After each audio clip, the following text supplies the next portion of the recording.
Back on the MSG 150 at home presented by Chase, and it is great to say hello to New York Red Bull soccer coach Chris Armas. Chris, thanks so much for joining us. It's great to see you. You too, Bill. Great to be on with you. So what are the challenges being a head coach during this time? Well, there's a lot of little things, but as a head coach, you're always trying to keep the team together. So when you're together every day, it's fairly easy to do that. But when you're scattered in the last 3 months in the quarantine, you're coming together via WebEx, Zoom calls, and trying to check in with everyone all the time without being annoying and overdoing it. So to try to get the right balance of workout sessions virtually, video sessions virtually, just some check-ins and individual calls, that's a challenge, but I think we did a really good job with that. Is there a challenge because maybe some of your players have different views on how to proceed, how they want to train, how they feel about taking the risks of being involved and being together during the pandemic? It's a big challenge, only because you got to think about the pro athletes. They have it where they wake up, they drive to work, and things are there for them laid out. There's breakfast on a normal day. There's breakfast. There's massage. There's the weight room with people telling you what to do. You step out on the training field. It's the perfect field, safe. Imagine they don't have to think about finding a place to run that's safe. After training, there's more food. There's treatment, and they go home and they come back the next day, and they don't ever have to think about that. So now on their own, what am I going to eat? When am I going to eat? Who's making that? What's my workout for the day? Where do I go? My body hurts. Do I get some treatment? There's a lot. That's a big challenge for players, and we've had to manage that. Now you have a new captain in Sean Davis, 26-year-old New Jersey native. You named him captain just before the season began. What kind of role has he played in all of this? He's kept the team together. He's that secondary voice carrying on our messages.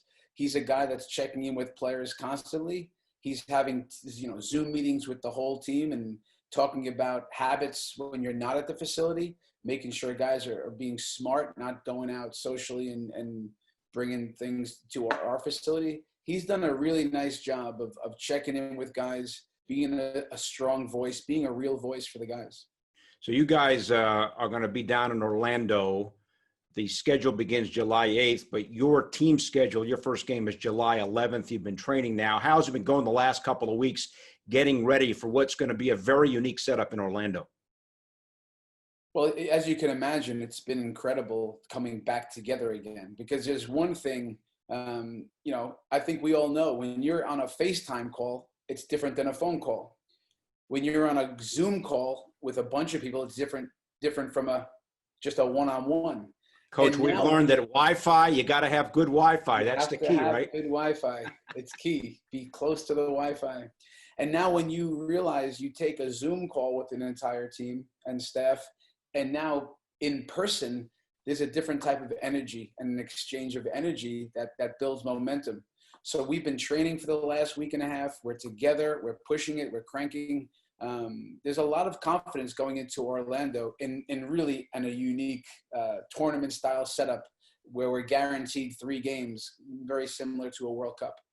So as a coach, is the strategy different because it's such a unique format? How does that impact some of the decision making you have to handle? Well, it is different. It's a different mindset. The mindset that the players and staff have to get into in almost like the first game of the year now is usually the mindset 9 months later at the end of a year, where every play matters, every throw-in matters, every set piece, every corner kick. You have 5 substitutions to instead of 3. There's going to be heat and humidity of Orlando, guys being away for 30 or 40 days away from home and family. There's a lot of things you have to consider and then make it feel very normal for the players. But we have a good plan going in and a good strategy. But you can expect the New York Red Bulls to be aggressive with everything we do, substitutions, our style of play, and we're going after Atlanta for game 1. How concerned are you and maybe some of your players about the recent uptick in cases of COVID-19 in the Orlando area? Yeah, it's on our radar. We see it. We see it on the news. You can't ignore it with different travel restrictions all of a sudden. But Major League Soccer, we've seen what they've done, the preparation that they've done. They're going above and beyond now to ensure safety while we're there with the staff of the hotel. We're going to be PPE, social distancing, quarantine measures when we arrive there. They're really taking measures where our comfort levels right now are very high. So everything is fluid these days. We'll see how it goes, but the New York Red Bulls are sticking to protocol to ensure safety, and Major League Soccer they have so much on the line that they have a team of doctors, a medical staff. They're asking questions every day. Now, of course, there's not going to be any fans in the stands. What's it going to be like for your guys to play with no fans watching? Yeah, we'll let you know after the fact. We're actually you don't know, right? Yeah. We're having an inter-squad scrimmage this weekend at Red Bull Arena, and that's almost certain.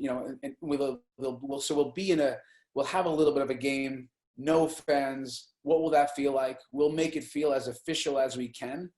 But I think our guys are preparing mentally for that, and they've watched some other games on TV, Premier League, Bundesliga, with no fans. I know one thing: pro athletes, high school athletes, when you step on a field and compete, you love the crowd, but there's so much at stake. You love competing. It's why we're at this level. So it'll be a little bit different. We'll get used to it quickly, and we're going to enjoy competing again and playing for something that matters. Now, Coach, before the suspension of play, you guys played 2 games. You won 1 and tied 1. Anything that you saw in those couple of games that gives you an idea how things might end up evolving for you guys in Orlando? Well, we see our team that's really committed to our style of play, which is high intensity, playing fast, hard to play against. We try to control spaces when we don't have the ball, and we try to attack you when we have the ball. And we saw that in game 1 and 2, which earned us 2 different leads in the games. We won at home. We scored a bunch of goals in that game, and then we went on the road, a place that we've never won before in Salt Lake at altitude, and we got a lead in that game. We tie 1-1, but we have a team that's hard to beat. So if that's any indication, I can expect some good things in Orlando. Coach, it is so great to see you. Thank you so much for joining us. Best to you and your team in Orlando. Be healthy, be safe, and hopefully you guys rack up some wins. That's the plan, Bill. Thanks for having me and the New York Red Bulls. Thanks. All right. Red Bulls head coach Chris Armas up next on the MSG 150 at home, presented by Chase. Why early playoff experience may result in later career playoff success. We'll discuss next when we come back right after this.